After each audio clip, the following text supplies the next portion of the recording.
I think for today, one of my thoughts were, I really want to make sure that if there is someone out there with a concussion, that they're sort of, there's something they can listen to that says, oh my God, I'm not alone. Yeah. Like I'm thinking of someone in my mind right now who I've been talking to recently, and I think she's really struggling because I think she's going through all the same things that I went through, but she feels like she's alone. And I felt that for a long time.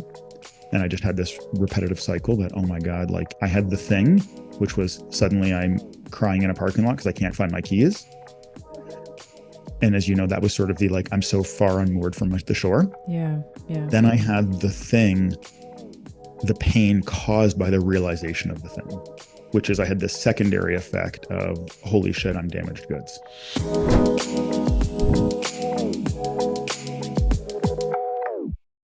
Something that I want to touch on a little bit, if we can, is to talk about how, because I've read through some of the things you've shared with me, and over and over and over again, it's like, I didn't know. Every day I would wake up and say, what's the deficiency today? It's like, right. wouldn't it have been great if someone was like, hey, for the next, even if it was like 3 months, life is going to really suck. If someone had just said, this is the list of things, and it needs to be more than just like the list on the back of a pamphlet, like it needs to be experiential. That's why I wanted to do it sort of like, hopefully I'll do more of these podcasts on concussion. As I mentioned to you, you're the first one that I just felt comfortable doing this with. But because it's like, I think it's an experience. Someone needs to hear someone else describe this story and say, oh, I'm experiencing these things. It is just so helpful, because if all of a sudden you think you're just going to have headaches and some light sensitivity, and then suddenly you're having like crippling anxiety or wild rage that you never encountered before, or you haven't encountered since you were like a testosterone filled 18-year-old, and then you can't figure that out, or all of a sudden your mind just cannot function in the same way and you can't make a decision to save your life. It would have been very helpful for someone to be like, yeah, these are very normal things post-concussion. So one of the stories we could tell today, I just made a little note of it, is, and it's a good framework for people, but it's a great line from my buddy, which is, this is not nothing. It's not nothing. And that's sort of like a subtle way of saying, like, okay, I don't want to say this is the biggest deal in the universe, but it's not nothing. It's not insignificant. And we use that in mountain biking, which is really funny because you go over like a jump or whatever, and you see your buddy do it and you're kind of nervous, and you say to your buddy, how is it? And if he says it's nothing, then you don't even think about it. If he says, oh my God, you got to be super careful, I wouldn't do it, then you don't do it. And if he says it's not nothing, that means like it's doable, but pay attention. So I love this idea. It's worth remarking on. Yeah, that's right. And so I kind of like this idea of, it's like, it's not nothing. So I think about that even just in terms of your friend calling you and they're having it, like, my husband just left me. It's like, okay, look, this is not nothing. Or I just found out my adult daughter's pregnant. She doesn't know who the dad is. Okay. All right. Like, this is not nothing. And then I'm feeling this. And then part two of that, which is from another friend of mine, is you're feeling exactly what you should be feeling in this moment. I just love that. I love telling someone. I just used this recently with a friend. His wife left him and he called me, and we sort of knew it was happening. It was sort of a protracted situation, but it was the day it actually happened.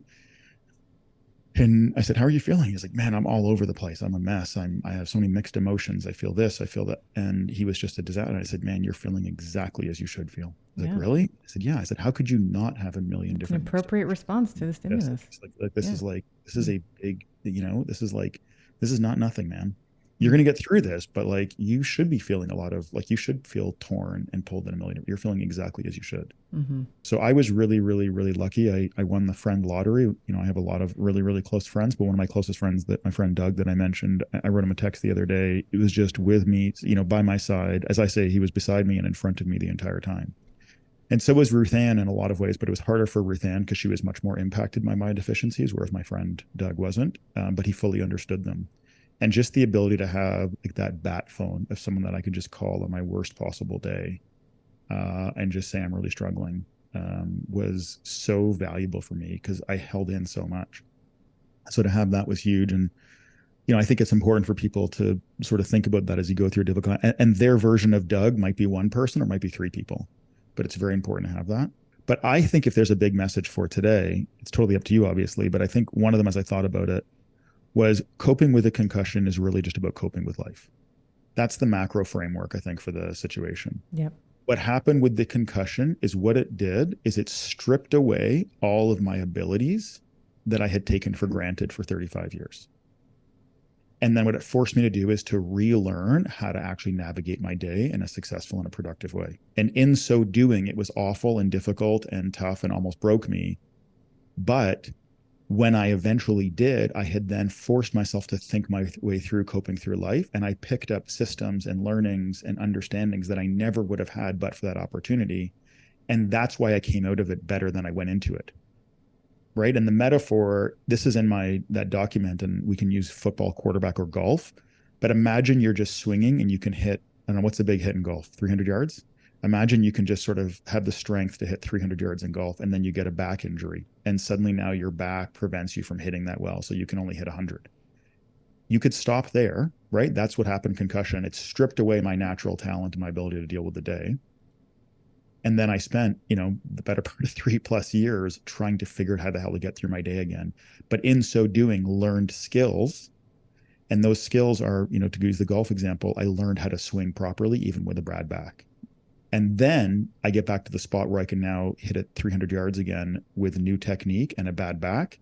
And then when the back gets better and you have the skills, well, now you're hitting 500 yards. Now it's twin turbo. Yeah. Right. Yeah, Because yeah, now it's yeah. like, oh, I have the skill and I have the strength. Yeah. And so I think that to me is like the story, right? Like that to me is like, so use this as an opportunity to cope with life. And that's all these things, so for someone going through menopause, it's like, man, suddenly now I'm fatigued. It's like, okay, you have a different, I'm just making this up, but you have a different energy set now.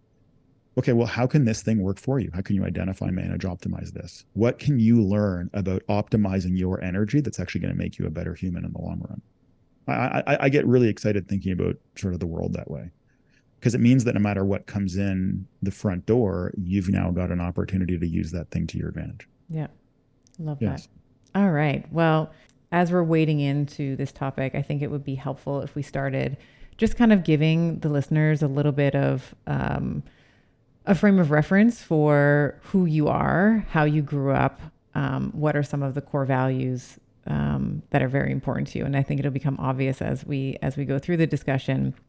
I was very happy our mutual friend Chilla introduced us, and somehow you and I grew up in one of the suburbs of Toronto in Scarborough, Canada, sometimes referred to as Scarberia or Scarlum.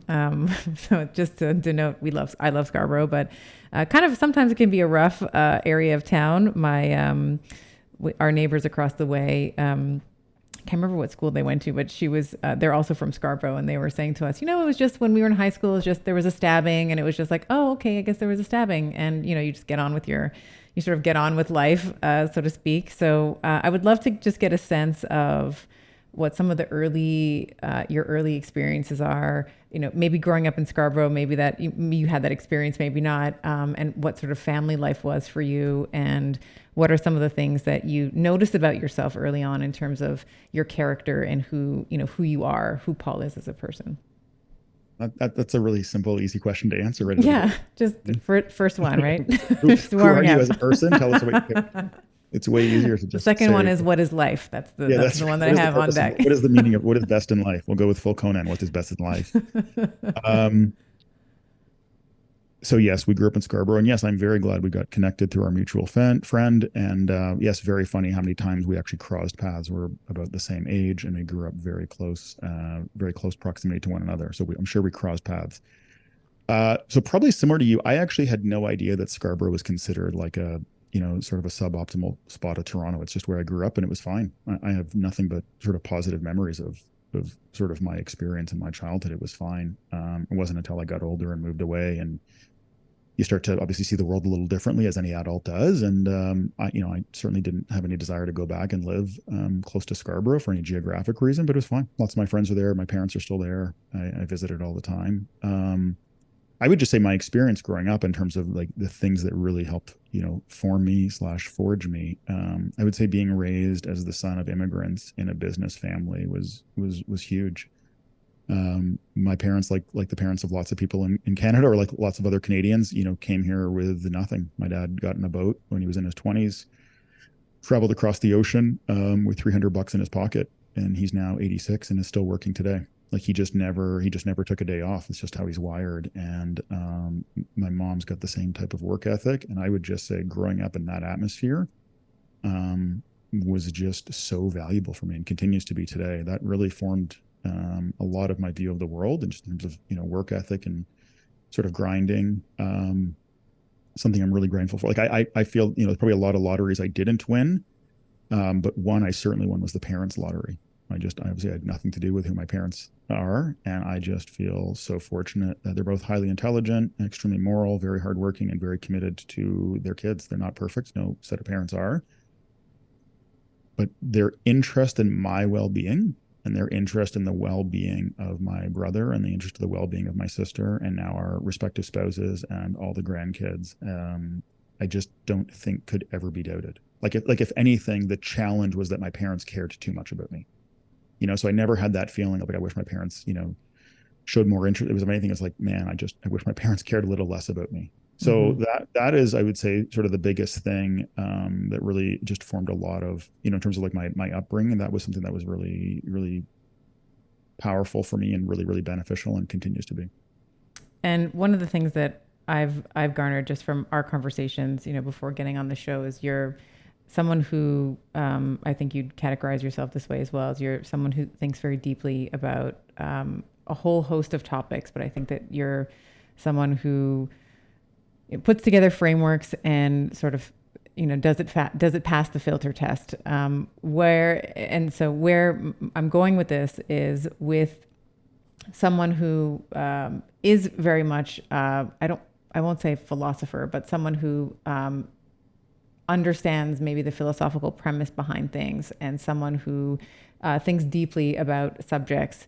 Where How did that lead you into being a lawyer? Do you think that that's just sort of a natural, that natural talent is a natural fit for that career, or how did you find your way? How did you find your way there?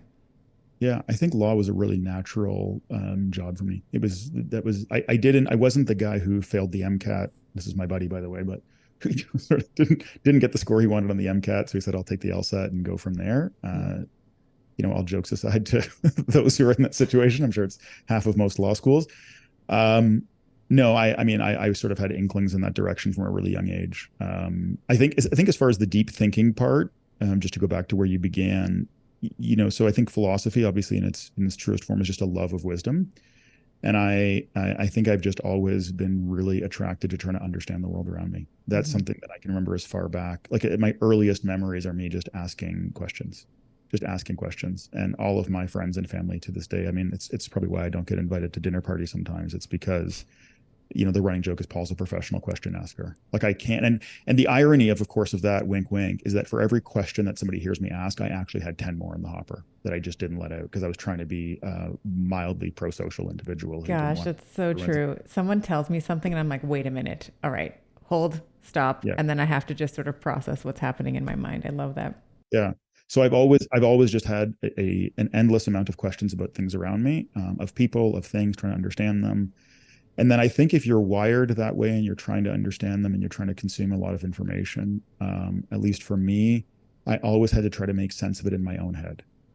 So, and I say this sort of half jokingly, but I think it's actually quite true. And this was really helpful in law, particularly when I was a Crown attorney. Like I was a prosecutor. So the job of a prosecutor in a lot of ways is to ask a lot of questions, like understand something and ask a lot of questions and figure out how to marshal evidence and get the right evidence out of the right people in the right way. But then you have to take something that's very, very complex, like a very complex situation, and you have to be able to distill it to something that's simple and digestible for your audience. And if that audience is a judge, so be it. If that audience is a jury of 12 strangers, so be it. So I think I've just been like that, whether it be fitness or school, law school, certainly like this as a prosecutor, certainly what we're going to talk about today with the concussion. I try to approach every situation that way and really try to take what seems to be a 7-dimensional sort of dynamic and just break it down into its different pieces, flow chart it in my mind, and then break it down into something that's very simple, a principle, a statement, a rule, whatever it is, and then I can try to action it. That's really teaching in a way, right? Is like, how can we take a really complex subject that, as you said, is maybe multidimensional or very complex mechanistically or whatever it is, and then how can we simplify it so that there's learning, understanding, comprehension, and eventually acquisition of that acquisition of that information becomes knowledge and wisdom. I appreciate your love of learning. I often find sometimes it's hard riding the Dunning-Kruger curve where you're like, oh, I think I know something about something. And then the Right. more you learn, you're like, I actually know absolutely nothing about this. And then you sort of ride that sort of wave into disparity. And then you're like, all right, I think I'm kind of getting it. I'm thinking about metabolism. I'm thinking about hormones because that's sort of the world that I tend to marinate in. But I remember when I first was learning about, whatever perimenopause, I was like, I know I can talk about perimenopause. I can talk about menstrual cycles. And then the more you figure out and the more you get into the minutiae, you're like, oh my God, there's so much more here that I had just never considered. Yes. So my only caveat there is anyone who is, just wanting to go deeper on something, just know that there's going to be a point where you're going to feel like I know absolutely nothing. And that's actually, you're probably ahead of 95% of people, maybe 95% of Instagram and social media at that point as well, because Yeah. you're, sort of leaning into the idea that there is actually a lot more nuance and there's a lot more to extrapolate from whatever subject you're trying to unravel and piece together. So I'll use a very simple example. It's the first one that comes to my mind. To learn everything about bike mechanics, you're never going to learn everything about bike mechanics. But if you meet a really good bike mechanic, they can really, really, really understand a bike. And they're always learning, they're always developing, they're always doing that. But it's a tangible thing. So I don't want to say there's like a finite level of knowledge on it, but it's not finite, but there's something tangible there that you can probably get onto a page. But if you try to understand the psychology of a biker or yourself when you're on the bike, well, now it's really nuanced. So again, I think when you like, as far as this sort of the Dunning Kruger aspect of things in terms of I'm an expert or I'm not, like I just sort of view life as like, how much can I learn about myself in these different situations? Because if I can manage myself through these different situations, then whatever it is that comes in the front door, I'll have a better set of skills to navigate that. So you're never going to learn everything about yourself. You're never going to learn everything about your kids or your spouse or your coworkers or obviously all humans at large. But I'm a really big believer in try to look for like patterns. Because if you can, and I mean, I've used this metaphor before, but I always think about pattern recognition as getting arrows and putting them in your quiver. So you sort of see a set of patterns in yourself, a self-destructive one or a productive one or whatever, and you learn about yourself and you're like, okay, that's a cool data point. That's a cool thing I've learned about myself because I've spent time thinking. Why was I insecure at that party but not insecure at that party? Or why did I, whatever, pick whatever thing that you've done. Why is it that I crave food at this time but not crave food at that time? Why is it that I'm motivated to do this but I'm not motivated? Cross-examine yourself as often as you're sort of doing that, sort of others. And then look for these consistencies and these patterns in your life and then sort of think about that. And there's an arrow, throw that in your quiver. You've learned something. Doesn't mean you're done learning. It just means you figured that out and then revisit it. So anyway, so that's the caveat that I sort of give when you think about these things is yes, you're right. There's an endless amount of things to learn about yourself and about others. I would say for some topics, it depends, to each their own. Some topics you might think, okay, I've learned enough about this. Now I want to move on. So you don't have to approach this to everything in life, but it's very fun to approach life this way for the things you're really passionate about and or the things that really matter to you. Love that. All right. So I think that I think that getting a little bit of a flavor for who you are and how you think, and maybe your upbringing is very important. And I would love to maybe start to wade into your accident and what happened.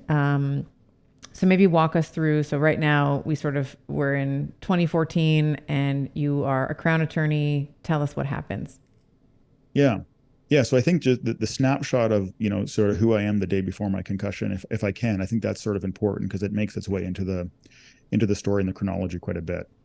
So, obviously you've mentioned what I did for a living at the time. I was a criminal prosecutor. I'm married at the time, and my wife and I, and yes, people can do the math here, have just had our fourth kid in 4 years. So we have a 4-year-old, a 3-year-old, a 2-year-old, I think almost a 2-year-old. Yeah. 4-year-old, 3-year-old, a 23-month-old, and then a sort of few month old. And at the time, and I only say this just to give context of sort of the snapshot, the before and after, because I think the before and after for the concussion is really relevant to people sort of listening, both in the concussion context and just the life context. I'm working as a criminal prosecutor with a full caseload. Love my job. Love going to work. Love going to court.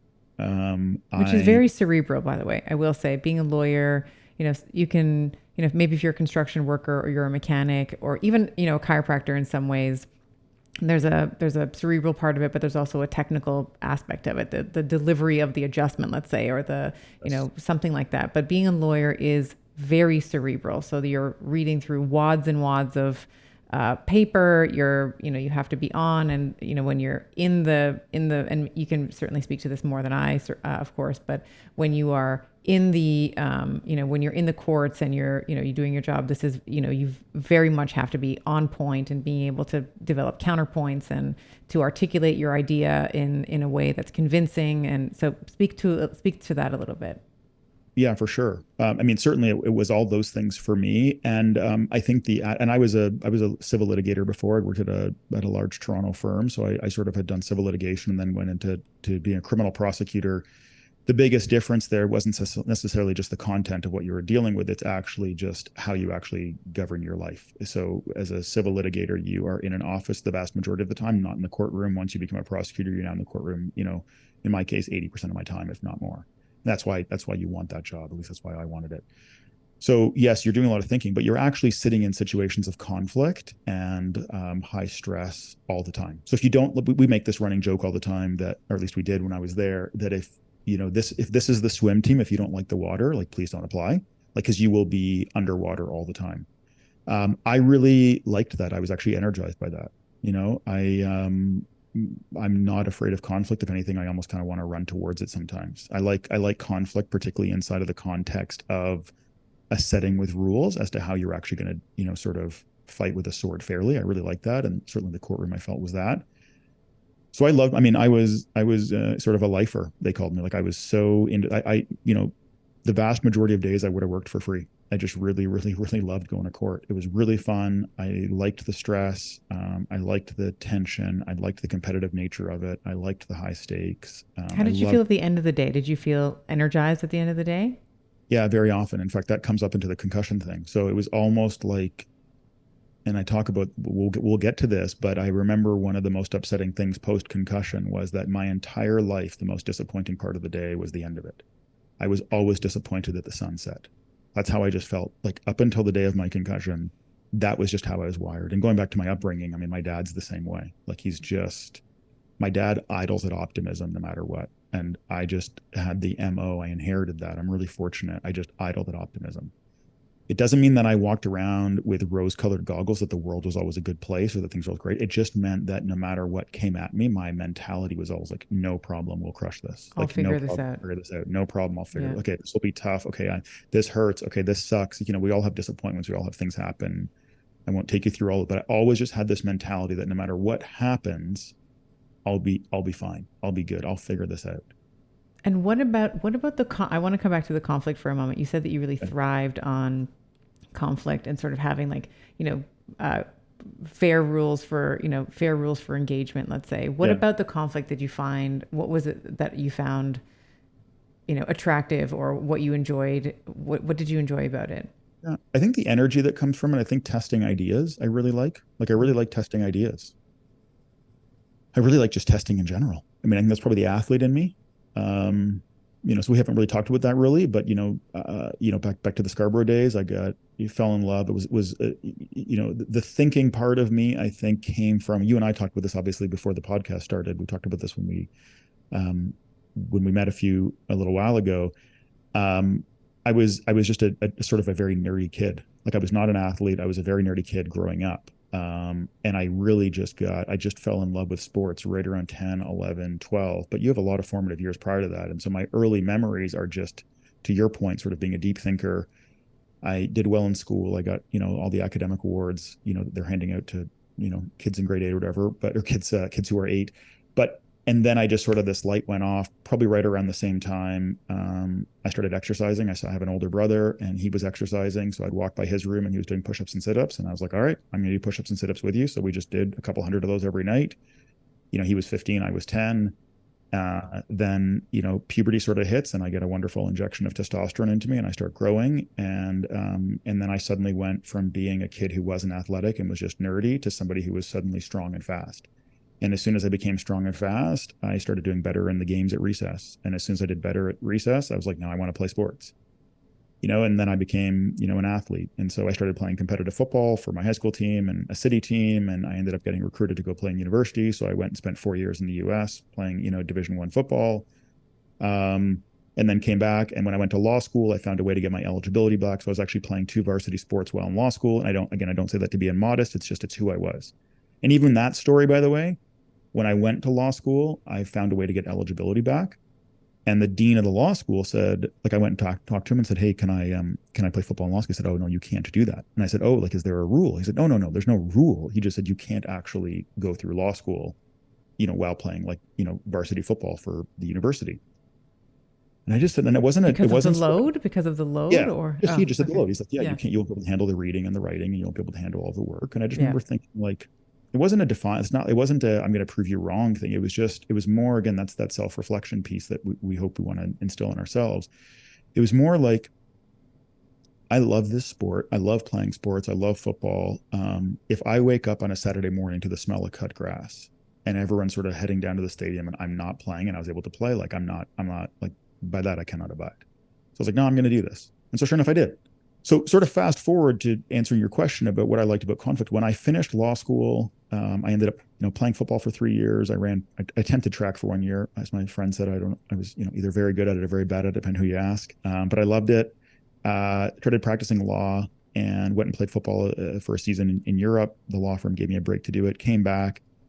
If you ask my wife, she would say, because we started dating around that time, she would say that I probably about 5 times a week said how I needed to find a new competitive sport. I just needed something because football was done. And so I just lifted weights and ran every day. Like the NFL may still come calling. So I kept on training like I was still trying to become a pro football player. But of course, the NFL didn't come calling. And I just complained every day about needing a competitive sport. And then I became a criminal prosecutor. Then I got that job. And my wife would say that the week I started working in the courthouse and was in the courtroom, I stopped complaining about needing a new sport.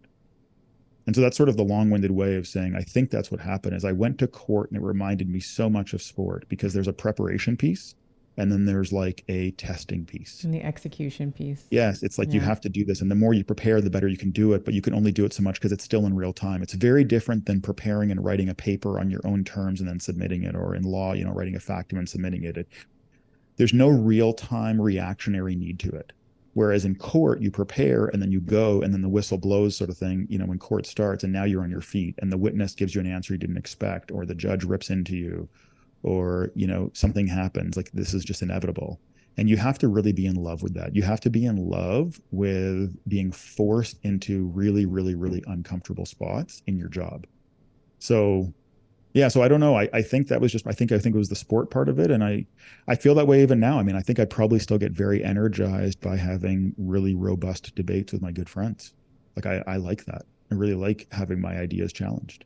And that probably comes down to that curiosity thing too. Like, you really just want to get at something and figure out what the hell's going on. And I think in order to do that, you have to be prepared for conflict.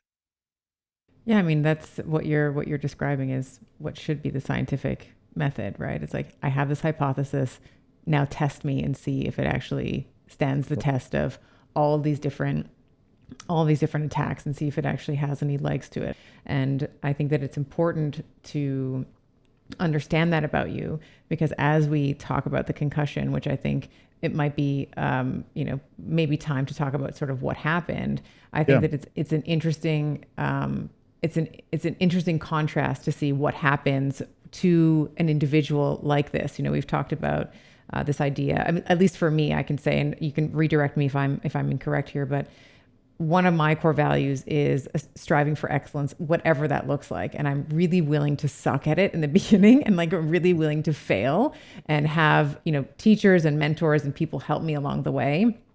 And that's something that I'm very proud of because I think a lot of people, and it's certainly maybe that's come with age, but there was a time in my life where I was so scared of looking a certain way, so scared of appearing a certain way that I would never try things. And I have sort of gotten over myself, if you will. And now all I want to do is try to better myself in every vertical that is important to me. So, we were talking about parenting and marriage and, Right. community and, career and all the places. So I think, I think it's important to sort of establish who you are. This is why I'm asking. I was like, well, No, who no, it's you are great. as a No, no. person and like, what's the meaning of life? You know? Yeah, that's right. That's Just these where we're lighthearted. starting. No, no, Yeah.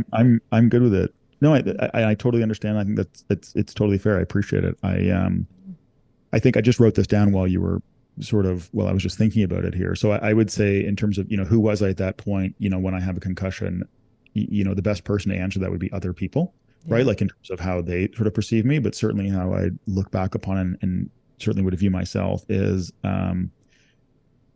the words that sort of jump to mind is definitely someone who was motivated a lot by a sense of gratitude to my family. I think I just always had this, Yeah. this mentality. So I'd say gratitude would be a really big thing for me, and sort of like I better do well with my life. That earn it mentality, good, bad, or ugly. I just always had that sort of. When I was 26, I finished law school, and I remember my best friend at the time asking me, how do you feel? And he did a little exit interview for me in my law school sort of grad. I remember the time it dawned on me. My dad was 26 when he came from Egypt. So my dad at 26 had $300 and, brand new country, ESL.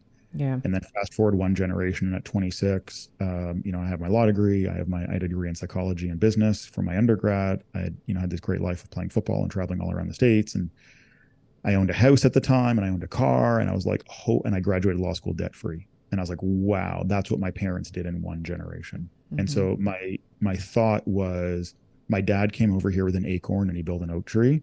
I was given the oak tree. I better go build a forest. That was actually my thought as a 26-year-old in that moment. And so I think I just always had this mentality of like, you better do a lot with what you've been given.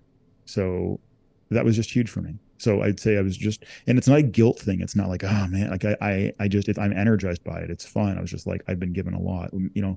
Even now, my mom will sometimes call me after she visits with us, and she'll, say something very sweet about how proud she is of how I'm doing as a dad and how engaged I am with my kids, or how happy my.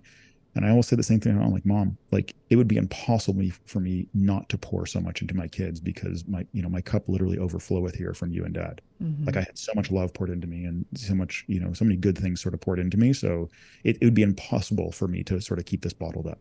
Yeah. So I'd say grateful be one. Obviously, you can tell already, and everyone's accused me of this a million times, but very intense. So very intense, very focused, very driven.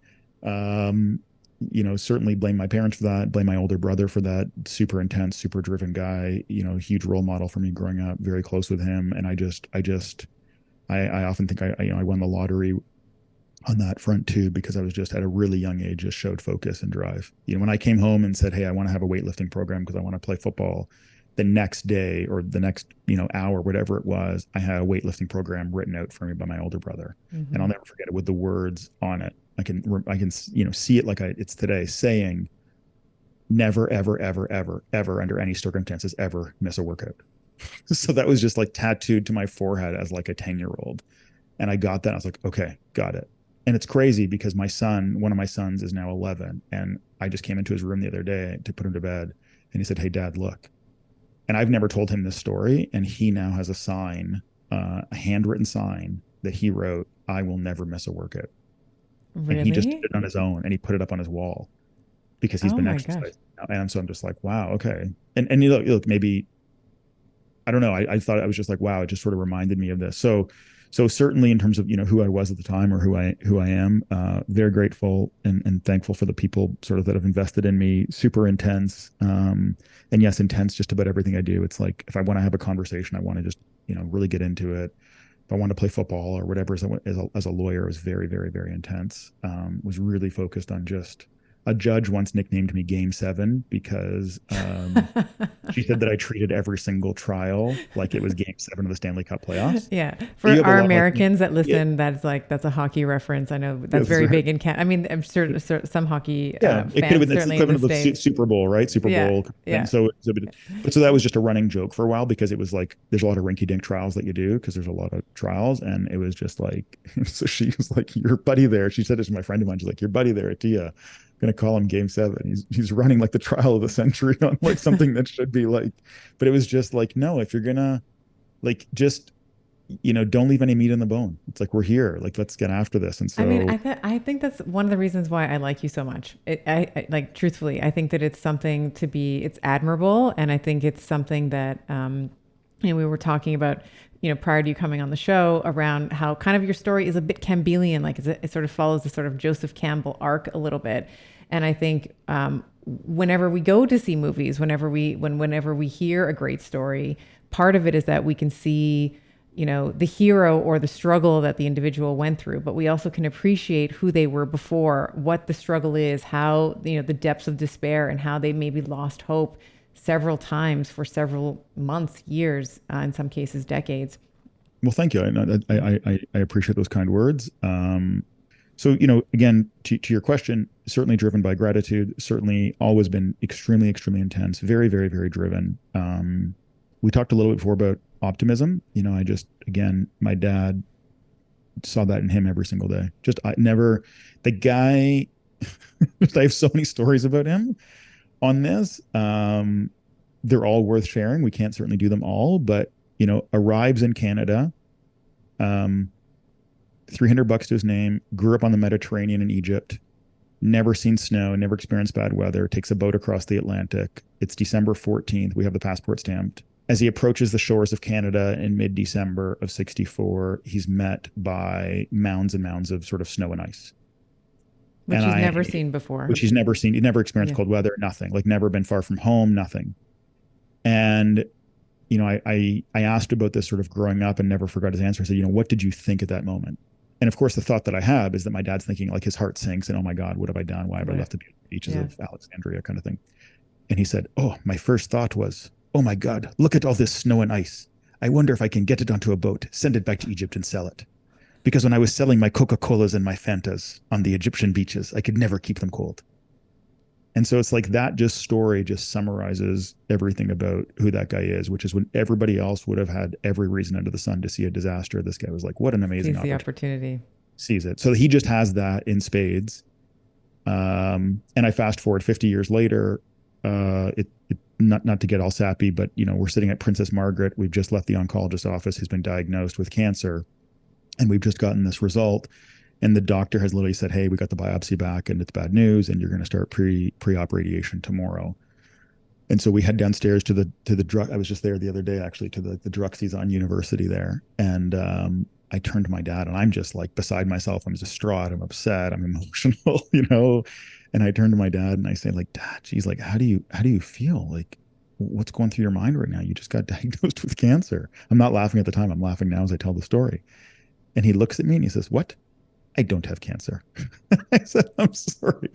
Pardon me. He says, Polly. He calls me Polly. Polly, I don't have cancer. I was like, what the hell? Now I'm mad. Now I'm like, what? What the hell are you talking? He's like, no. I feel fine. Those doctors don't know I feel great. Okay. What time are you? And then he just dives right into like the next thing. Wow. And so, he did have cancer. He went through, he had surgery. He did great. But I just remember, like, I just grew up around that. And just so you know, like, this is a podcast and a conversation in and of itself, but that personality trait is insanely annoying to be married to. It's insanely annoying to grow up to. Like, it's not easy to be around that, but easy is not the goal. So I think it's very rich to be around, and it certainly had a wildly positive influence upon me. I just love his reality distortion. He does not believe he'll ever have a bad day. Everything will work out for him. But it's not like he's not prepared to work to make it so. So he's not a guy that rolls around being like, all right, it's okay. Like he's not a Larry Lunchbox who's like, well, things will work out. It's not that. It's not, I don't know how to articulate it, but it's not like a deflated optimism as an excuse to get out of work. And to be honest, the one person that I see it in most, even though I've never met him, actually I met him once for like 20 seconds, is actually Arnold Schwarzenegger. And my brother and my sister and I have both had this conversation. We're all Arnie fans, and we're like, man, Arnie reminds us of Dad. It's just this, like, I don't give a shit about reality guy who, and I think the accent part and the business, you know what I mean? It's just, and you, like, now when you listen to Arnie, you'll see what I'm talking about. It's sort of just this, like, like whatever I want to make happen is going to happen. My dad has that in spades. Anyway, so back to your list of things in terms of who I was before the concussion. Very grateful, extremely intense and driven, very, very, had that optimism. And then I would just say, sort of connected with that, I sort of written these down, but, really, really just in the pursuit of, sort of honest answers to things. Always really interested in just sort of like, what's the honest answer here? Like, let's actually, like, can we be honest brokers in all we do? And I think that ties back to where we began this conversation, right? That cerebral part of just asking questions. You just want to just be like, I don't have the answers, but I want to get to the right answer. And if you pursue your life that way, you will, by definition, be forced to change your mind a lot of times. And I think that's something that people really people want to get people value comfort over truth. There's a That's just how we humility. do the There's world. a beautiful humility in that as well. That's right. Because you have to Yeah. find out how long you've been. Yeah. And I think, again, I think people, I sort of like, again, trying to distill it down into like a line. I think people value comfort over truth. And because there is Sure. comfort in just the answer. Yeah. And I think there's discomfort. That's a word. There's discomfort in pursuing the truth. But then it leads to this final piece that I just sort of wrote down here, which would just be, richness, richness, not in a financial way, but just richness in terms of just the experience of life, The enjoying it. experience. Yeah. The Beautiful. experience, like a real relationship with your friends, an honest relationship, a real relationship with your spouse, a real sort of deep dive into your own soul as to like what actually drives me. Why the hell am I doing this? The good, the bad, and the ugly. Why am I insecure about this? Why am I confident here? What do I really want to do? How do I want to allocate my time? And yeah, I'd say I spent a lot of time doing that. And obviously those things would be in different, volumes at time. I would say, where I was as a, 35, 36-year old, I would say certainly the intense side of me would have been probably in the driver's seat a lot more, so, and we're going to kind of come back to this, but, so at the time I'm, whatever, 35, 36, my wife and I are married and we've got 4 kids under 4, essentially. That was really tough, but it was by design. She's wired similar to me in terms of like, let's just, we want a big family. Let's do this quickly. Let's, have a big family. Let's go for it. I'm taking on as many cases as I can. I'm still working out once or twice every single day. I'm helping out with a couple of buddies with a couple of their businesses because I decided, because, the proverbial, 4 kids and a day job as a prosecutor wasn't enough. I want to help out. I had a rental property. I was like volunteering in other groups. Like it was just, again, it was like, how much can I squeeze into every single day? Because I just love that, and I love the intensity, and I like the challenge, and I happen to be fortunate enough to have the energy to be able to hold that up. So that's who I am, The day sort of before. the day before, Yeah. Mm-hmm. So with that giant caveat, that giant sort of lead up, I'm riding to work, riding to the courthouse. I'm on my bike and normal commuter ride. You're wearing a helmet. I just want I'm all the wearing a details. helmet. Sorry. Yeah, Okay. yeah. Yeah. Mm-hmm. No. Yeah. Dive in as much as you need to. So I'm riding Okay. to work. I can tell you exactly sort of where it happens. We're in Ottawa at the time. Ottawa, Canada. I'm on a road on my bike. It's springtime, and I remember so well. And every Canadian will appreciate this. I don't know how far south your audience goes, but as your climate gets warmer, you won't appreciate this. But every Canadian will. It's that first day of spring when you're out and you can tell winter's sort of behind you. It's sort The of like last throes of winter are it's behind well, you. Yeah. it's more so like the beginning smells, like the beginning sense of spring is sort of how I remember that morning. And I Mm-hmm. think every Canadian sort of has that sense. And you're all excited. There's not an unhappy person in Canada, sort of, certainly in Southern Ontario, when you sort of have that morning. You're like, oh my gosh, okay, finally, like things are going to start to blossom. And as I'm riding, I'm on a road, and the visual here is important. So I'm riding along, and on this road in front of me, to the right of me, like where cars would be, as 2 parked trucks. So there's a parked truck here and a parked truck in front of it. And then there's a sidewalk on the other side of those. And I'm over here, I'm sort of left of the trucks.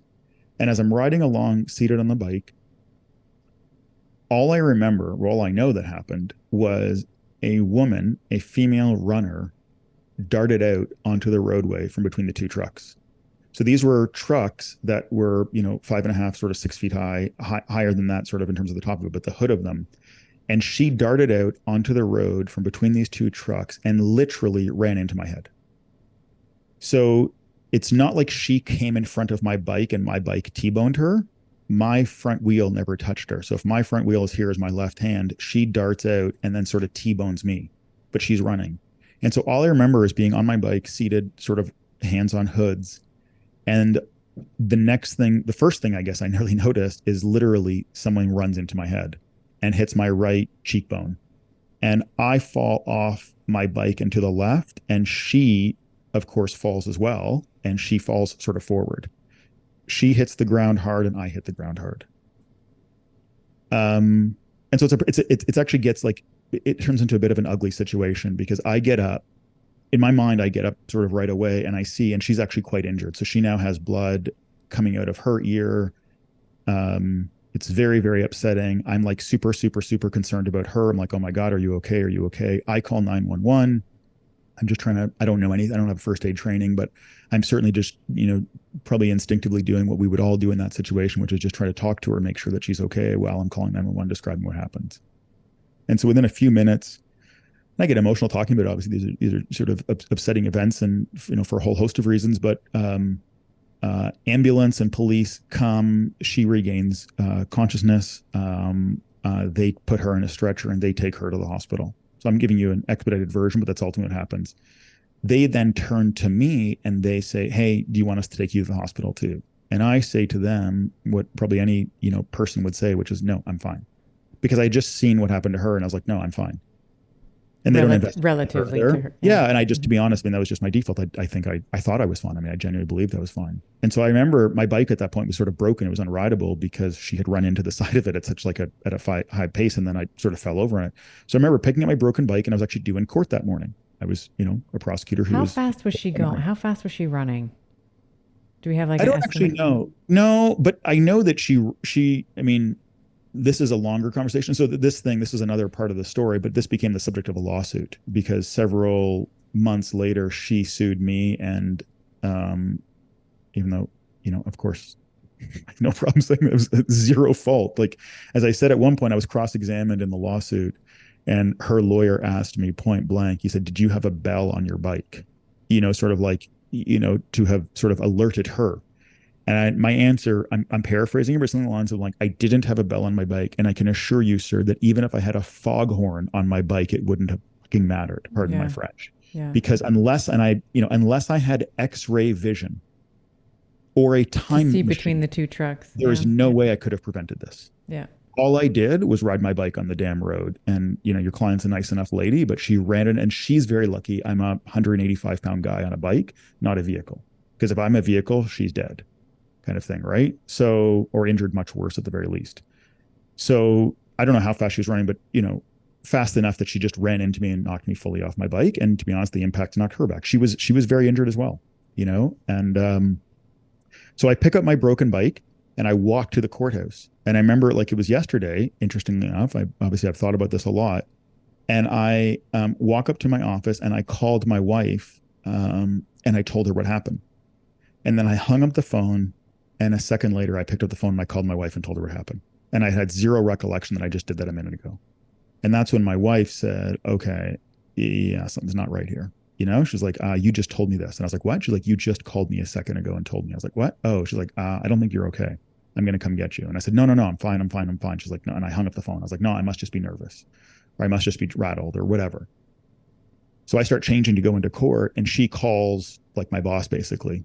She calls the courthouse, she calls the crown attorney staff, and they're like, "You better go get Paul. He probably shouldn't walk into court." So they sort of prevent me from going to court. My wife comes and gets me. And, at the time, she's at home with a baby and three other kids, kind of thing. So she just drops me off at the hospital.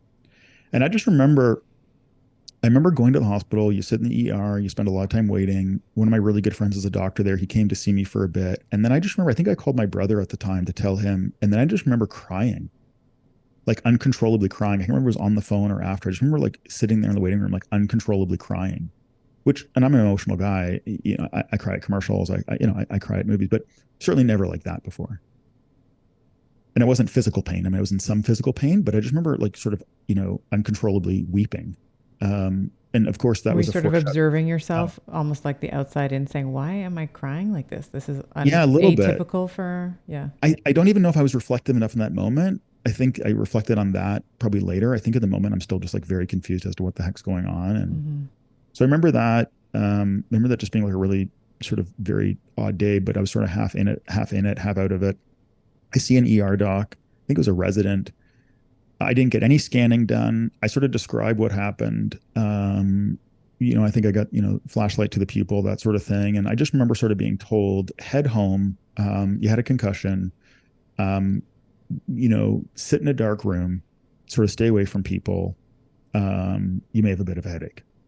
That was basically, and I'm not faulting anybody for that, but that was sort of what I was told. And so I called my wife. She came and got me, and I just remember going home. I remember going into the basement. sleeping on like pulling, like we put up blinds or we did something to make the basement pitch black. And I remember just like sleeping on the couch. So I just sort of sat in a dark room. I remember the next day getting up, Did you have a fever or anything like that? not that I recall. Mm. And I just remember the next day, I remember getting up and I remember walking to a coffee shop. I went to Starbucks and I remember going to the exact same Starbucks that I had gone to sort of every day for the last 7 years, twice a day sort of thing. And I've ordered the same drink there every single time.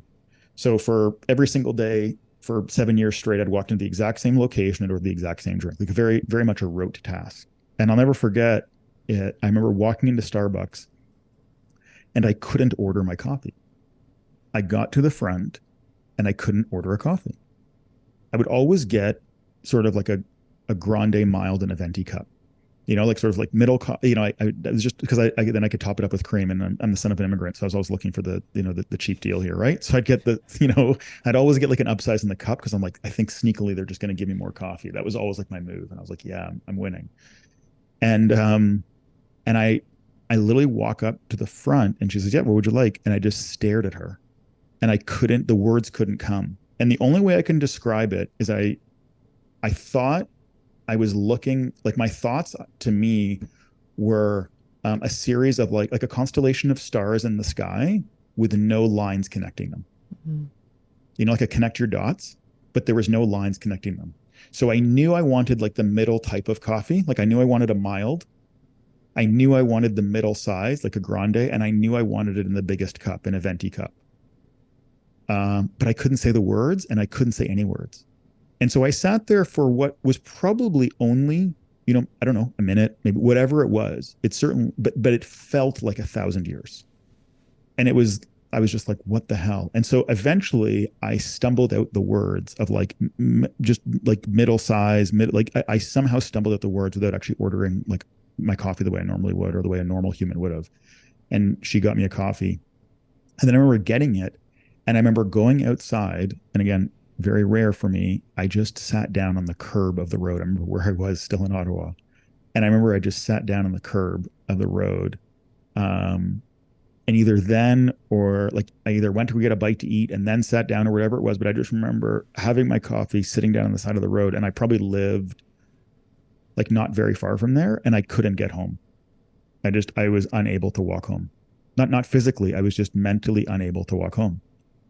Because your cognitive map, like you wouldn't be able to navigate through the streets? I can't even really describe what it was other than I just did not have the ability to like put one leg in. So I just did not have the ability to put one leg in front of the other to walk home. I just literally, the idea, you know what it was? It was the idea of walking home seemed like an overwhelming task. Not like it was like, that's just too much. Mm. So I sat there for 3 hours just on the side of the road.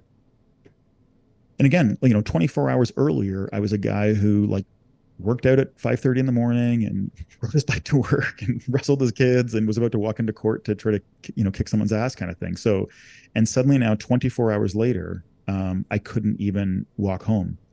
And so I just remember sitting there and almost just like I guess a haze is how you describe it. And eventually I went home. I don't really remember how. I just remember probably like walking home eventually. And then we're just going home. I think I tried exercising. I remember sitting on like an indoor training bike. And I remember that either that day or the next day. And I remember doing that in the dark because I was afraid of light. Like the light sort of seemed to bother me. And then I remember crying again. I just remember sitting on the bike and starting to weeping again. I don't know. It was really wild. I just started crying while riding my bike, which again, so at this like, point, you're starting to feel like, okay, there is something that is not typically Paul, right? Because I don't even know if I was aware of it at that point yet. That was sort of day 2. I think I'm still sort of like, what's happening? Okay, you know what? I just got to sleep it off, or I just got to rest, or sort of, okay, it's a dark room. So I remember sort of like, again, just being in that dark basement. I had to get off the bike, sort of that training bike, and I remember sleeping. And then the next day I tried going back to work. I was like, okay. And I think what happens, I mean, this goes back to, this is a whole other framework, but if you're driven and you're optimistic or whatever it is, you're sort of like, you almost like, I think we all do this. Name the last time you had a fever. You tell yourself when you should kick the fever by, right? Like I have a fever on 100%. Tuesday. Okay. Yep. But on Friday, I can still do the podcast because, Friday is not. So we set all these like timelines. So I think if I look back upon it, I probably had just said in my head, well, by this day, I'll be better. I don't really remember that, but I remember thinking, I remember not having the thought you're describing, I think, which is like, oh my God, something's desperately wrong with me. I was probably like, so I remember I went back to work, and I remember sitting in my office, and I had a non-court day, which was rare, and I was reading case law. And then I just got really, really, really nauseous. I got like insanely nauseous to the point where I'm like, oh my gosh, I got to run out of my office and, I'm going to vomit. And I experienced nausea very few times in my life. I don't even remember when I've experienced nausea. So having that from reading really sort of scared me because I was like, what is going on here? So I spent half the day there, couldn't get through a sentence without feeling like I was going to throw up. So then I went home. And that was the first time that I was like, oh, this is not nothing. And I didn't know who to call. I mean, I didn't even really have many medical practitioners in my life because I wasn't ever really sick, right? Like I think we had a family doctor, but I never saw him. Um, but there was an osteopath in Ottawa, a guy named Richard Gregory, who I'm forever grateful for. And I had seen Richard for sports injuries. And I remember Richard being the first osteopath that I had met, and he was just revolutionary for me in terms of how he helped me with sports injuries. Because I had seen, as an athlete, I had seen a million different, MDs or like I'd seen lots of different, not taking anything away from them, but I'd seen a lot of them and physios and all this kind of stuff. And I remember sort of Richard in years earlier to that really helped me with a lot of my sports injuries. So I just thought, I didn't know. I just thought like Richard is always just seems to be a guy who's, thinking differently and thinking better. And I Yeah, and called him. categorically, this is technically a sports injury. I was on my bike. Yeah, I was no, I hadn't hit. even thought about it that way. Yeah, It was more yeah, just like Richard's just a smart guy and he's always been really helpful when it comes to sort of the human body. So I'm going to call him. yeah. To his credit, he took my call and he was so kind and he and was really helpful. And he's the first person who said, "Hey, this is a big deal." He's the first one who said, "Look, you got to take this really seriously." He's like, "This is not like if this is what you're experiencing." He's like, "This is a big deal." He said, "Don't take this lightly." He said, "Get off your cell phone right away. Like, don't, like, I don't want you spending a lot of time on screens." He's like, "Can you come in?" Because he's like, "We can do an assessment of you, like a questionnaire." He's like, "We can even do some like deep tissue massage on you to see if we can sort of, release any tension." But he was just the first person who said, "This is sort of a bigger deal." So I went to go see him the next day, I think, or maybe even, I don't know if, my wife drove me that afternoon. I don't really remember. But that was the first time that I was like, "Oh, this is not nothing." And so I would say the following weeks after that. So I didn't really go back to work. I would try to go back to work. I would say the next, certainly the next 4 weeks. But then ultimately, I sort of think about this thing in chunks. I would say the next 4 to 6 weeks were extremely tough because there wasn't very much anyone could do for me. It was helpful that Richard told me what was going on. He gave me some sort of literature to read.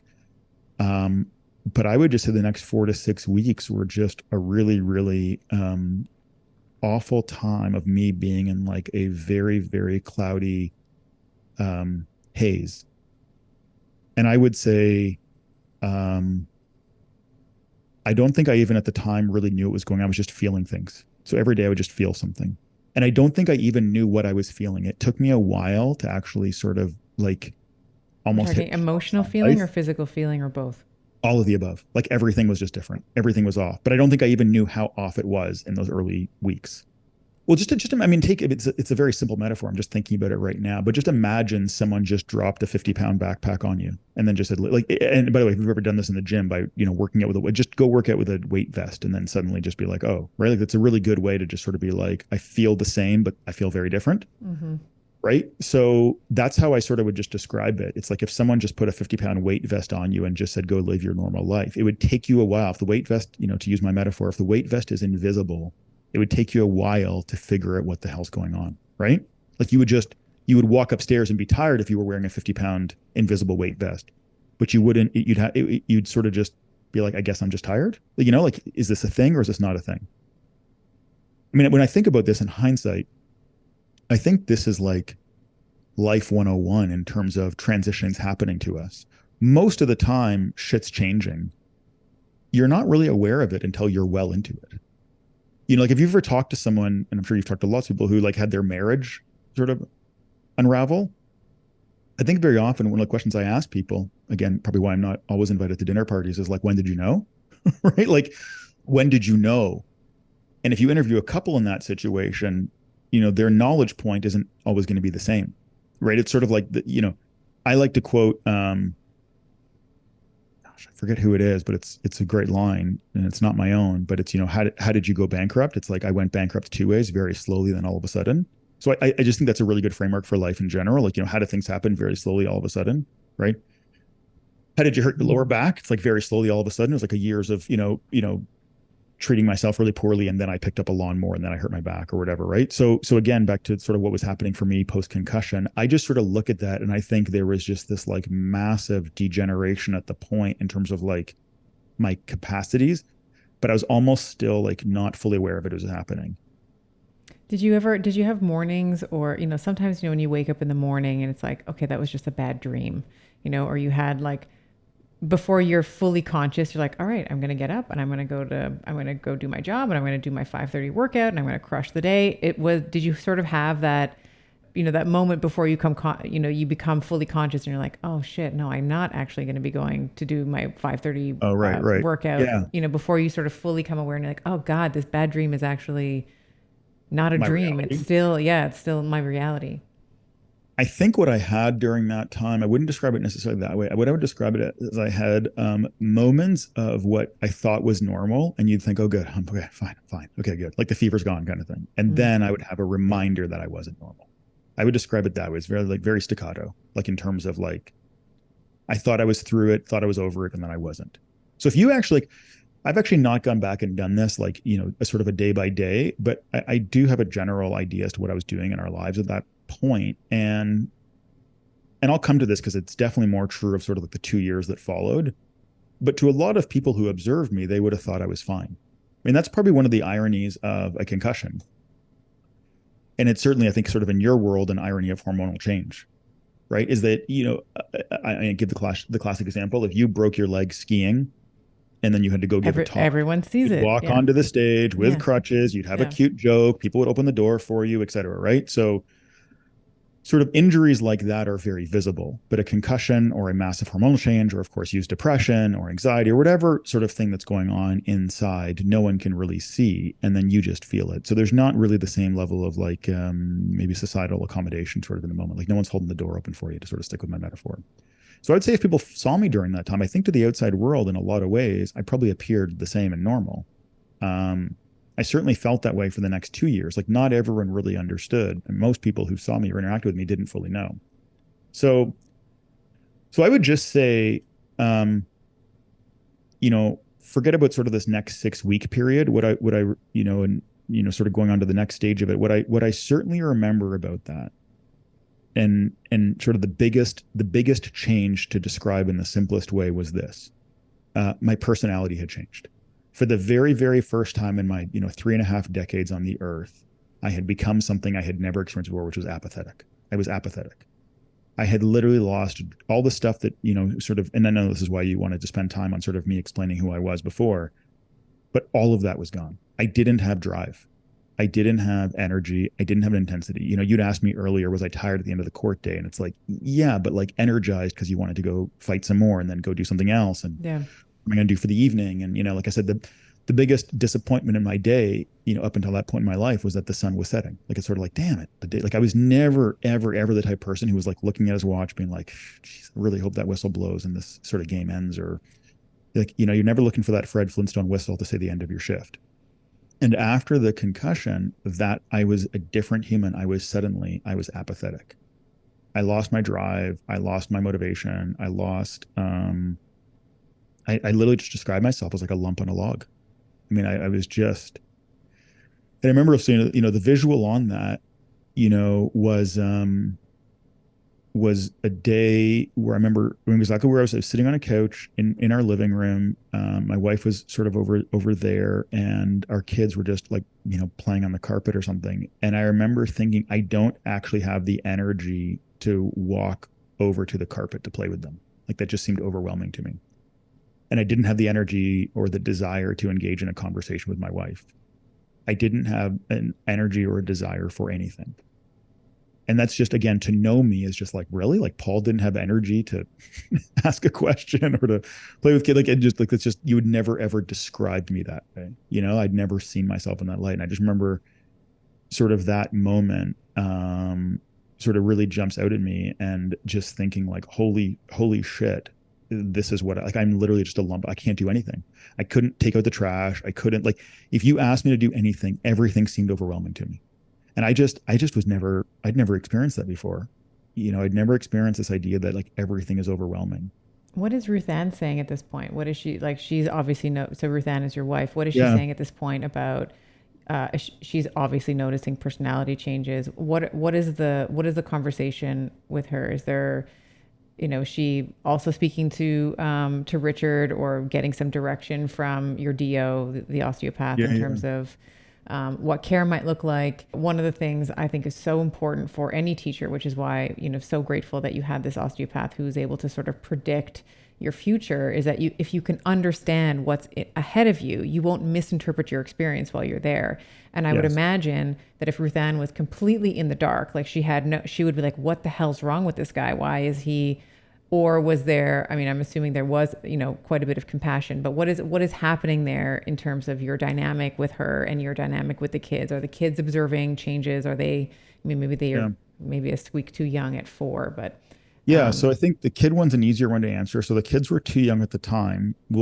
I think when we go a little further into it in terms of what this thing was like 3 years in, and I'm still struggling with a lot of concussion symptoms, my yeah, kids would definitely know a lot of that. And yeah, there's a story to be told there, which I'll come back to in a yeah, bit, we'll because it's shelf that important. for a moment. Yeah. Because Okay. they certainly had an awareness of it as they got older, and I think we've done we've tried to certainly do a good job of sort of spinning that into something positive for the kids. You'd have to interview my kids that are really to really find out, and interview them in 10 years maybe on it. But I think Ruth Ann and I have talked about this a lot. So I would say that the greatest gift that Ruth Ann gave me during this time, I mean, understand where Ruth Ann's at. She's just had her fourth baby in 4 years. She's married to a high octane husband who, works a lot and trains a lot and sort of lives at a high pace. But I was certainly, when Ruth Ann needed me, I was available. And I had the energy to dive in, sort of when I was needed. And then suddenly, all of a sudden, she's now dealing with the normal challenges that come of having your fourth kid in 4 years. And then all of a sudden, it's almost like you now have a fifth person to take care of. And so I can only imagine how overwhelming that would have felt. Um, and I think maybe almost more urgently than that, you've just lost a partner in crime. So you've lost someone that can like hold a baby for an hour while you go take the other kid and bathe them. You just think of the logistics of sort of 4 kids under the age of 4, or 4 and under, right? I think our eldest was 4.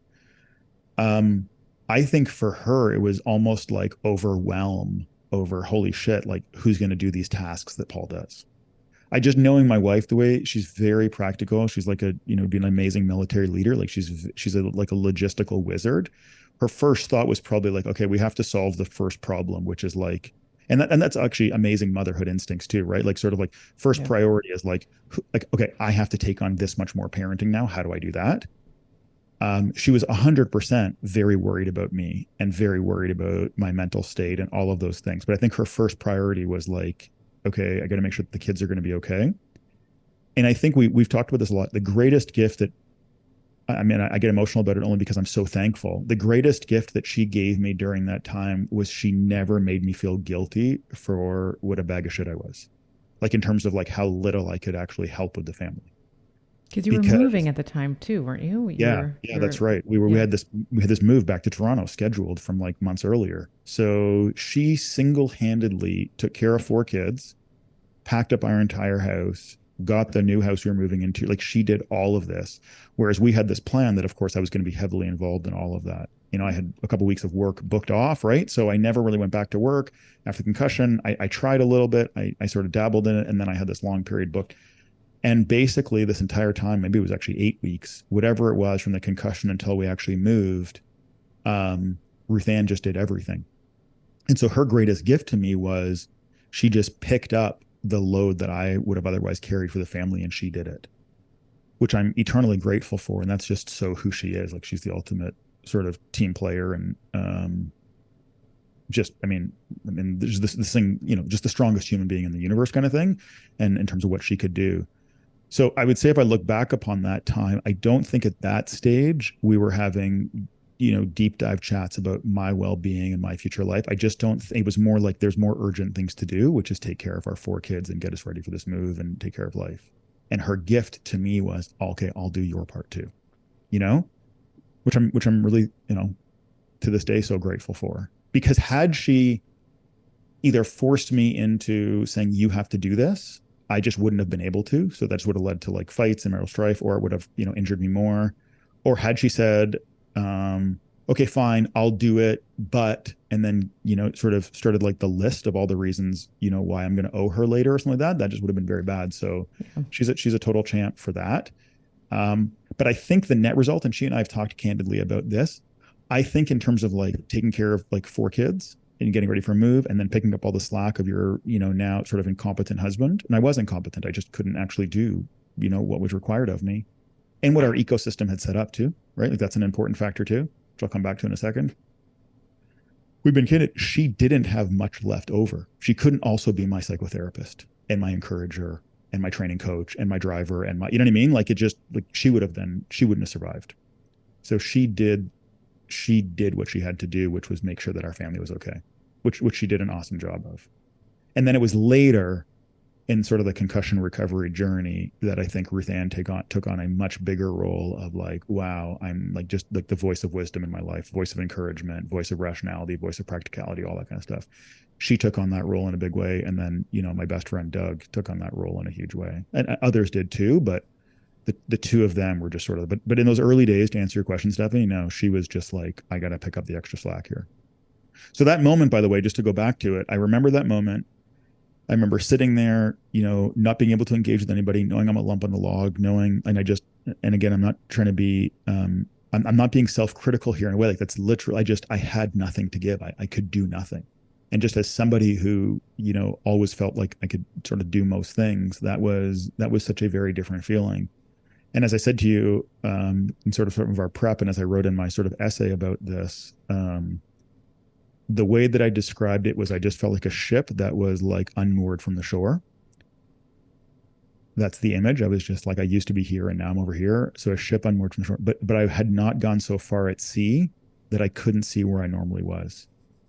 And so in that moment, as I looked at my 4 kids on the ground and I looked at sort of Ruth Ann, I just remember thinking like, this is not what they signed up for. They signed up, Ruth Ann married a high octane, high energy sort of, guy. The kids are used to a high energy, high octane dad, optimistic, positive, like I'm going to give them a great life. I'm going to give Ruth Ann a great life. That's the driving force. And I just remember thinking, I'm not that anymore. I'm now just like a bag of bricks. And I just remember thinking, okay, I used to be X, now I'm Y. They deserve better than the new me here. So if I can't get back to who I am, there's only one solution here. We're going to wrap this up. Like we're going to, Paul's going to exit stage left here because that's not fair to Ruth Ann. She didn't sign up to be married to this, and the kids certainly need a better dad than I am. And so, we're just going to wrap this up. And so I don't even get emotional saying that because I actually, I'm really glad I had that thought. I'm not upset about it because the very next thought was, wait a second, you can't do that unless and until you've done every single thing you can to turn this thing around. So, I don't know what led to, I know what led to the first thought. I think that's a very natural thought to have. I think a lot of people have had that thought of like, I used to be X, now I'm Y. If I can't get back to where I was, I need to wrap this up kind of thing. That was as far as those thoughts went for me. I'm super grateful, very thankful that my next thought was, wait a second here. That can't be how this story ends. Like you have to make sure you turn over every single rock, or whatever metaphor you want to use. You have to do every single thing you can to get back there. With that curiosity piece coming back too, right? It's like I have to be able to figure out and parse apart this problem, however multidimensional it is. And I have to get really curious about what are some of the ways that I can move through this, and what are some of the ways that I can solve this. And there's going to be lots of failures, there's going to be lots of triumphs, and all the things, everything in the middle. But I think that's, we'll get to sort of how your recovery went, but I feel like that it would be I'm glad that you shared that you were having those thoughts. I think it's an appropriate response, at the time, given the stimulus, right? So we want to think about Yeah. like the situation, and it feels like at this point that maybe, you know, uh, we'll call it rock bottom, or, whatever you want to Right. call it, where you feel like all the things that I've worked for the 36 years that I've been here, I have this beautiful wife, this beautiful family, this career that I love and I enjoy and I thrive, and all of that seems to be taken away from me, and I can see how far I floated out to sea, but I still can see the shoreline. I can see where I was.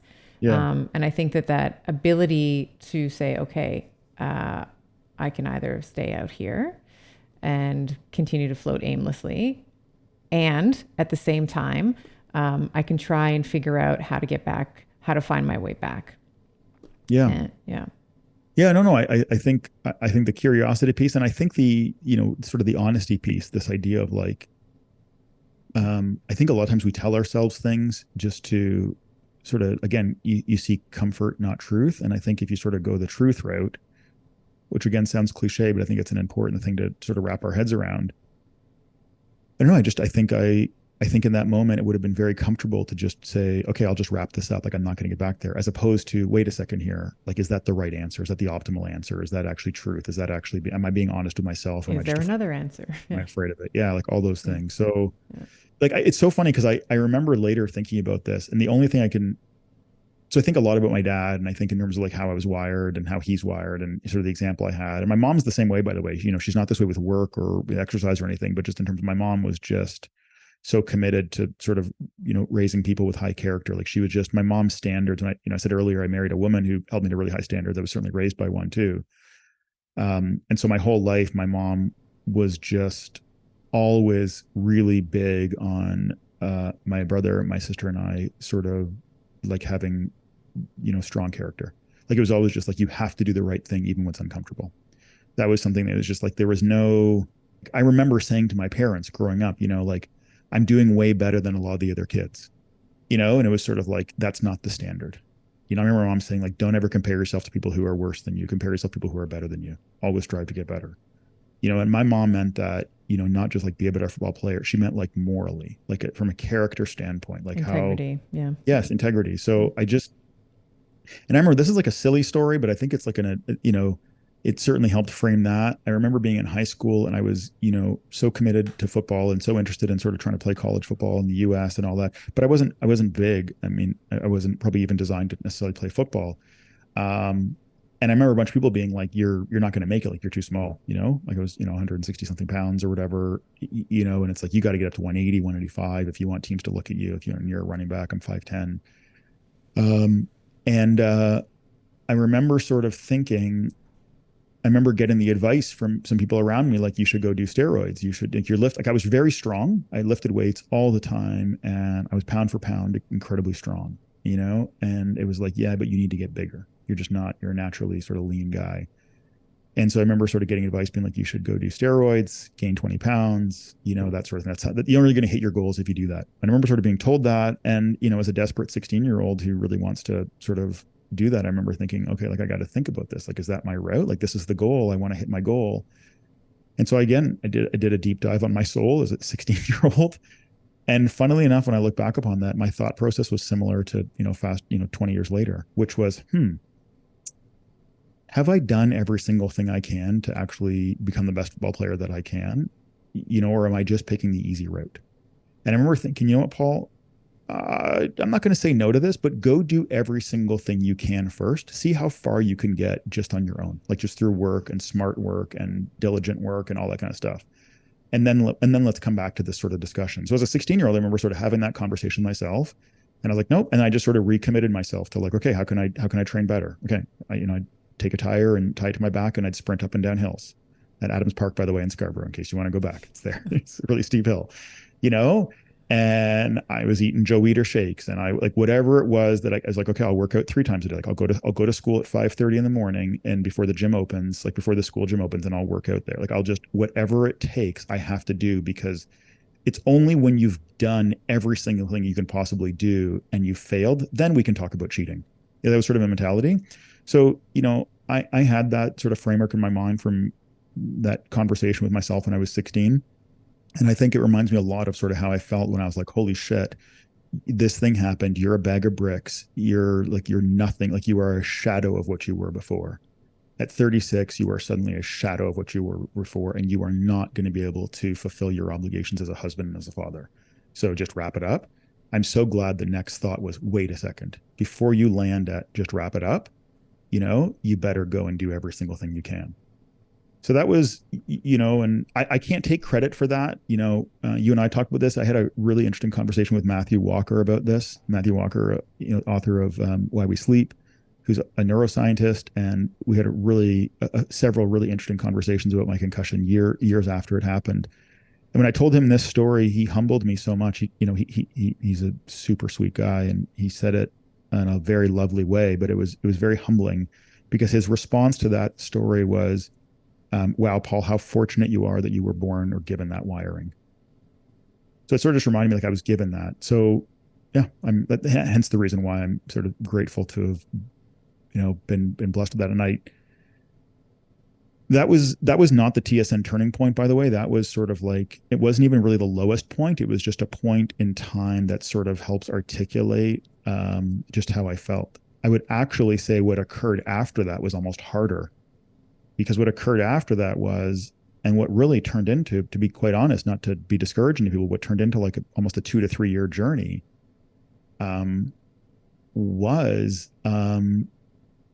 like just how badly I'd been injured. Because I was so apathetic that I couldn't do anything except sort of sit in a log. But then it's almost like you try to then come back to real life because you have to. And I had to come back into real life. And that's when it really hit me of how badly I was injured. Does that make sense? It's almost like I wasn't doing anything so I spent about 6 to 8 weeks of doing basically next to nothing.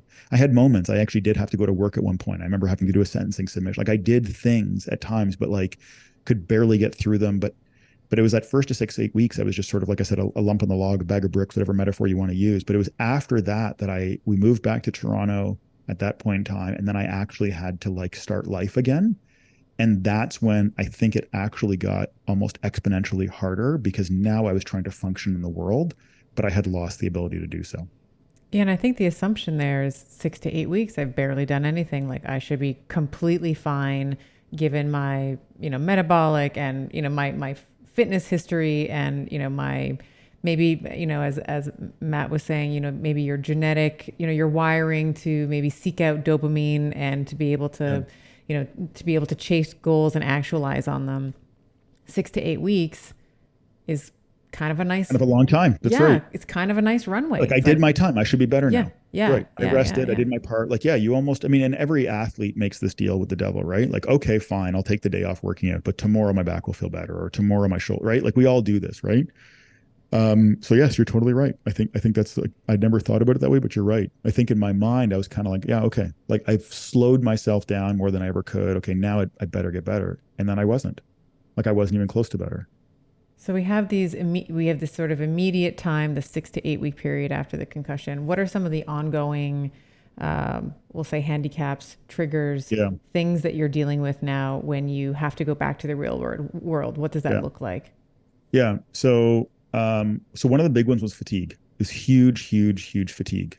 Um, and I remember I couldn't exercise, which for me, obviously like a bit of a red flag, because I'd have exercised, every day of my life since I was 10. What would And happen when you would exercise? I would get really lightheaded.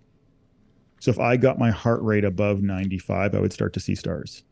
So I couldn't exercise. I would try different things, and I'd have like limited success. Like I would try something and then I'd be like, oh, I feel fine. And then the next day or later that day, I'd feel really nauseous or tired, or I'd be lightheaded, or so exercise became really hard. Um, I had just fatigue in general. Things just became wildly taxing to me, that otherwise weren't even on the radar before. Like what? Talking to people. Talking to people became really, really taxing. That was really hard. Leaving the house, that was hard. I'm laughing only because it's just like, again, to sort of know me, and that I was It's very kind of like social. ADL is what we would call like activities of daily living, right? It's like Yes. getting dressed and brushing your teeth and, Yeah. you know, Yeah. yeah. Noise was a really, really, really big one. And probably continues to be, almost a decade later. I'd say that's the thing that probably lingers the most still, even now, almost a decade later, would be noise. I manage it so much better, and for a bunch of different ways I can outline for you whenever you're ready. Yeah. Um, but so I remember having dinner. We went out for dinner one night with friends, and I just remember being at a restaurant I couldn't handle. Like I couldn't handle actually sitting there at a restaurant because, as you know, I mean, you sort of think about this only once you start to realize it, but there's so much background noise at a restaurant, right? And if you don't have the ability to listen to background noise, so I remember having to leave the dinner table and just having to leave the meal, and I couldn't really understand why. So noise would make me so irritable that I wanted to scream. And it was background noise that I didn't even know existed before. Oh, lights and screens were wild to me. So if you were trying to show me something on your phone and you swiped your screen, like if you're like, hey, Paul, look at these pictures of oh, sorry, I got to go back. That's my cottage. I would literally want to stab your eyes. Like I'd be like, what the hell are you doing? Like it was literally it was like you were punching me in the head. It was so weird that I couldn't follow something. I don't think I've been to a movie theater since. Actually, like I'd have to think about that, but maybe once. Yeah, I think I've been to a movie theater once in a decade because I was just like I can't do screens. So just someone showing me something on their Well, a screen, movie theater seems like the worst because there's the noise, overwhelming. there's Right. there's all the The things movement that of the you're, screen, all that. yeah. I'm sure I could handle it now, but I haven't tried. And then oddly enough, the emotional aspect of things, like just this crazy combination of just apathy and sadness. And then another big one that came along was anxiety. So that was a really, really, really interesting one. And now we're segueing a little bit, I think, into sort of like this next stage, which was like this next 2 years, which was I now have to come back and deal with real life. So I come back. I was actually in the midst of a planned career change to leave law for a year and to go into business for a year. We came back to Toronto to help my father run our family business. And so I'm now moving back to Toronto. I'm going to take a year off law. This was all pre-planned, and now I have to go ahead and do it. And I just remember it was so fascinating because so many of the things that my life required of me, I couldn't do. But I didn't know I couldn't do them until I would fail at them. So one example is driving. Driving became like running a marathon to me. It was like if I had a 2 hour drive, I was done. Like I had to sleep after a 2 hour drive, which is not great when you have a 2 hour drive to a business meeting. Like the family business is in a rural setting at Stone Quarry. So I always had to leave Toronto to go to stuff. And so I would drive somewhere and then I couldn't figure out what the hell was wrong with me because I was completely drained. So driving became this like overwhelming activity for me, and I'd have to like rest before I could drive back. So that was really crazy. Um, and then I start to have like really, really hot, like strong bouts of anxiety. And again, and I know you did this on purpose, if you juxtapose that with who I was just a few months earlier, it was a guy who could literally walk into a courtroom. I mean, I And had people, create conflict. yeah, Yeah. like seek conflict. And in fact, when Yeah. conflict arose, like, I mean, I'd literally, I had people say, I hate this crown attorney, I'm going to kill you. And I would be like, very well. Let me write down your name. I literally, when someone would want to, like a high anxiety, high conflict situation, my response was like, very well. Like, this is excellent. Let me put my gloves on. Like, I'm ready to go. I was energized by conflict. Not only was I like able to handle it, I was energized by it. And then suddenly, it's so weird, but things that I didn't even know could be anxiety producing were anxiety producing. Like parking your car like in a green P, and then like that became anxiety producing to me because I was like, I'll forget where my car is because I was having a lot of memory issues. And I was like, and then I'll be lost in a parking lot. And then I'll have to like call Ruth Ann to come get me. Or I won't be able to find a parking spot before this meeting. And then I'll wander around, then I'll miss the meeting. How early should I show up for this? I was losing things a lot. Like I was really, really like scatterbrained, and I had never lost things before. Like I used to, I memorized people's phone numbers. I could sort of always knew where stuff was, but I was like, I lost my glasses. I lost my keys. Like, again, we've talked about this a little bit, not quite yet on the podcast, but in a lot of ways, I think what I experienced was advanced aging. Like that's the best way I think I can describe it is there was this massive change and I went from being 36 to 86, but instead of having 50 years to adjust to it, I had, a millisecond. 6 to 8 you weeks. know, Yeah. Yeah, I literally just went from 36 to 86 overnight. And the Yeah. way I sort of described that period of my life was, this is sort of the framework that I always thought about, after the fact, I guess, was every day was a journey of unpleasant surprises. Every day was this journey to, and the reason I'm putting my hands this way was like a reverse funnel, like an inverse funnel, where rather than going through life as a, rambunctious, ambitious, driven, energetic, whatever, 35, 36-year old who's like, man, like today I got to wrestle my kid and tomorrow I'll bike with my kid. And then I tried this new case at work and now I want to start this business. Like, I always had this mentality of life is like, it's just like the opportunities for me in life just seemed like they were expanding every day at that stage, which is great. That's what you want in life, right? You want this idea of like every day there's a new opportunity. And instead I had the inverse. All of a sudden, every day, I had this unpleasant surprise of, holy shit, what task will I attempt today and find out that I can no longer do? What event, what situation will I be in today where I will find out that I can no longer do it? And I think in a lot of ways, as I've reflected upon this over the years, I think that's what actually aging is. I think that's what happens when you're 86, or 85, or whatever the number is. You're suddenly like, wow, I can't drive myself to my own doctor's appointments anymore. Or now I actually have to call someone to pick the heavy thing of growth, like that 40-pound bag of, whatever the well salt or the salt for my driveway, whatever it is, you're suddenly like, whoa, I can't do this anymore. I think that's a really hard part of aging. And I experienced that um, as a 36-year-old, and it was awful. I literally hated every single second of it. It's such a discouraging way to live. Driving became this massive problem. Being out in social situations became a massive problem. I was always worried about light and noises. I was always like, I can't go to this place unless I know, like, I'd get in, you get invited to someone's house for dinner, and I'm like, oh, I can't go. Like, I don't know what the setting's going to be. Like, this is where Ruth Ann had to really sort of do a lot of work to try to protect me, because like, it's hard to sort of say this stuff. You also don't want to go to somebody's house and be like, hey, you need to Dim the create lights and for shut up. Paul. Yeah, like, you can't Yeah. do that's right. Like, that's not really Yeah. a fun dinner party for some people. So Yeah. Yeah. that was really hard, and it's especially hard with young kids. And I mean, I could give you an endless list, but just think about how many situations in your life have like background noise, which is essentially everything other than sitting quietly in your, bedroom. How many have, lights coming in from different directions or screens you have to look at? So, just think of every, diner you've gone to or takeout place you've gone to, and how like there's, CP24 playing on the TV screen as you're ordering your shawarma. Like, you've probably done that this week. That background noise and that screen playing while I'm trying to order was like someone punching my head repeatedly. It would be like sticking my head underwater kind of thing and saying, try ordering now. Like, that's how hard it felt to me. And that is just daily life. Finding a parking spot on a busy street at 5 o'clock at night when there's a parking spot there, but you kind of have to reverse park, and there's a guy behind you who looks angry, and then there's a parking sign and you can't decipher, is it, can I park here after 3 or can I not? Like, think of any situation where you're trying to like simultaneously comprehend something, do something physical and something mental, which is basically every day of life. That would be like a 9 out of 10 in terms of difficulty for me at the time. Whereas before, I'd be doing that, like, wouldn't even think twice about it.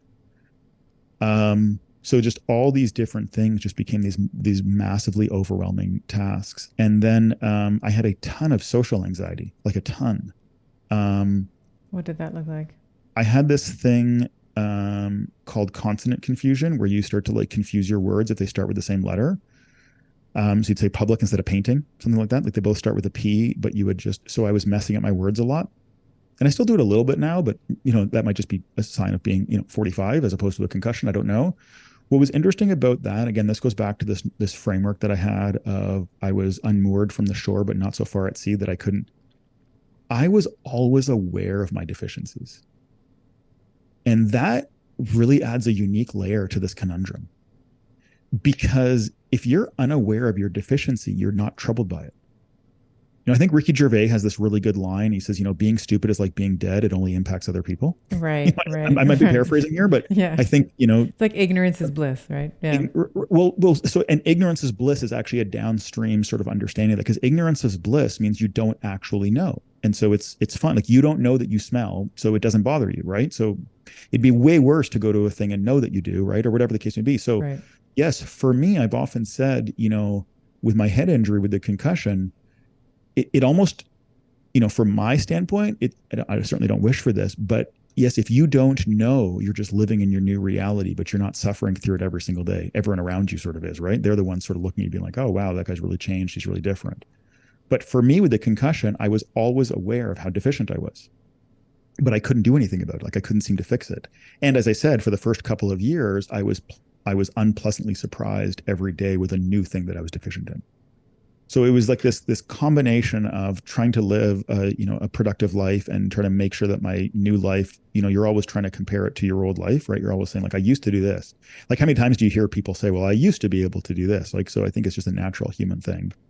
Yeah, and my question there is how do you reconcile that, right? So how do you reconcile that what is maybe more of an egoic comparison for who you are now versus who you were, and maybe your love or lust for achievement is now like anything that you're doing. You mentioned if your heart rate was over 95, you would get Yeah. lightheaded or Like had it. nauseous, right? So any type of progress can almost seem like insignificant and inconsequential versus what you used to be able to do, right? Did you Yes. have that kind of dialogue Yeah, as I did. well?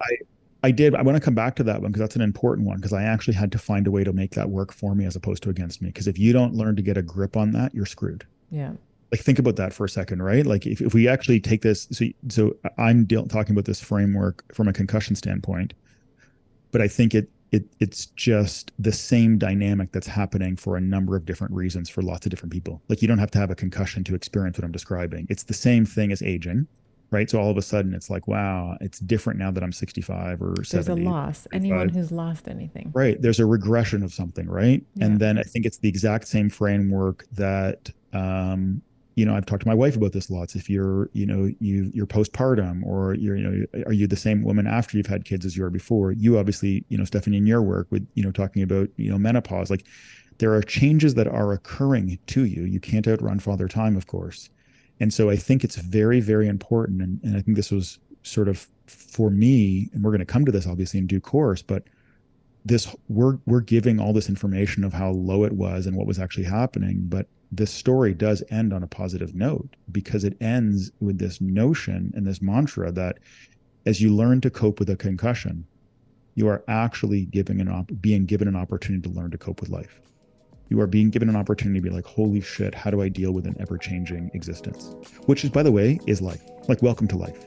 Right. Like, life is always changing and you're always changing and the world around you is always changing. I mean, we've just gone through obviously a massive global change where people who could adapt and be resilient did well.